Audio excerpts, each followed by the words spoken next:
Hello friends, അപ്പോൾ നമ്മൾ ചെറിയൊരു റെസിപ്പി ആയിട്ട് വന്നതാണ്. വഴുതനങ്ങ ഇഷ്ടപ്പെടാത്തവരും പിന്നെ ഇന്നലെ അതേപോലെ തന്നെ മീൻ ചട്ടിയിൽ ബാലൻസ് വെളിച്ചെണ്ണുണ്ടെന്നുണ്ടെങ്കിൽ അതിൽ നമ്മൾ കൂട്ടിയിട്ടിട്ടാണ് വെക്കുന്നത്. അപ്പോൾ ഒരു പ്രത്യേക സ്മെല്ലും കാര്യങ്ങളൊക്കെ വരും.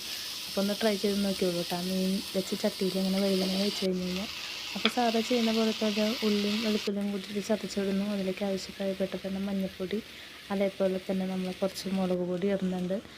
പിന്നെ ആവശ്യത്തിന് ഉപ്പിട്ട് കൊടുക്കുന്നുണ്ട് കേട്ടോ. ഇത് നമ്മൾ ആ വെളിച്ചെണ്ണ മീൻ വറുത്ത വെളിച്ചെണ്ണയിൽ തന്നെ ഓൾറെഡി നമുക്ക് ഇച്ചിരി മിക്സിങ് ആയിട്ട് കിടക്കുന്നുണ്ടാവും. അപ്പോൾ നമ്മളത് നോക്കിയിട്ട് അതനുസരിച്ചിട്ട് നമ്മളതിൽ ഇട്ട് കൊടുക്കാം കേട്ടോ. അത്യാവശ്യത്തിന് നമ്മൾ ഉപ്പിട്ട് കൊടുക്കുന്നുണ്ട്. അതിന് ശേഷം നമ്മൾ ജസ്റ്റ് അങ്ങനെ ഒന്ന് ഇളക്കി മിക്സ് ചെയ്ത് കൊടുക്കാം കേട്ടോ.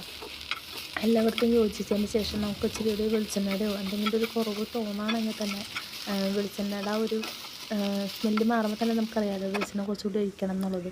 അപ്പോൾ നമ്മളത് ആവശ്യത്തിന് ഇച്ചിരി കൂടി വെളിച്ചെണ്ണ നമ്മൾ മേലെ നിന്ന് ഇങ്ങനെ തൂവി കൊടുക്കുന്നുണ്ട് കേട്ടോ. തൂവി കൊടുത്തതിന് ശേഷം നമ്മൾ ജസ്റ്റ് ഒന്ന് മിക്സ് ചെയ്തെടുക്കുന്നുണ്ട്. മിക്സ് ചെയ്തിട്ട് നമ്മൾ അതിൻ്റെ ഒരു 15 മിനിറ്റ് ഇങ്ങനെ മൂടി വെച്ച് ഇങ്ങനെ തുറക്കുമ്പോൾ നല്ലൊരു വഴുതനങ്ങയുടെ ഒരു നല്ലൊരു ഉപ്പേരി കിട്ടും കേട്ടോ. അപ്പോൾ ഒന്ന് ട്രൈ ചെയ്ത് നോക്കുക. അപ്പോൾ ടാറ്റാ.